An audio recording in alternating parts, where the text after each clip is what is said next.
So my name's James Noble. I'm an orthodontist practicing in Toronto, Canada.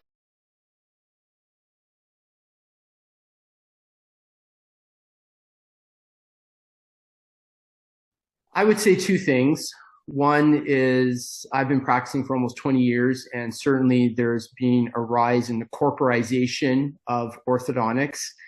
And that's something that as a non-corporate orthodontist or I call it independent orthodontist, is challenging for us um, to do in clinical practice because we're trying to our treatments is different. It's different in terms of how we approach treatment, in terms of and it's important for us to stay true that we're healthcare providers prior to being business persons. And I would encourage all associates in corporate office to have that mindset and not be influenced by treatment coordinators, by CEOs, or any other outside individual to challenge your core beliefs of how you want to treat. And that is doing what's right for the patient first prior to what's right to the business. I'll give you an example, and that is if a patient comes in, the treatment coordinator may want to push the patient to accept treatment right away to get a same-day start so they can get their bonus. However, the patient may need multiple dental procedures. They may need a cleaning. They may need fillings. They may need to be seen a periodontist. And I do get calls all the time from younger orthodontists who are challenged challenged by these TCs and by CEOs who don't like their method of practice.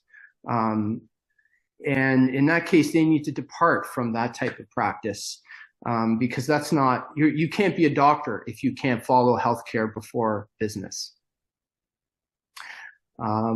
Secondly, the other big change in the last, that's kind of my little bias. I've got a lot more to say on that, but I wanted to raise controversy today. So the other thing that changed a lot is the commoditization of orthodontics and the rise in do-it-yourself treatment, the rise in facilitating general dentists to perform orthodontic treatment. And the unity that orthodontists need to combat the commoditization of what we do. And for me personally, and for all of us, I'm insulted by this and the fact that orthodontics can be delivered by mail, the fact that GPs can treat complex cases that they really should be referring to specialists.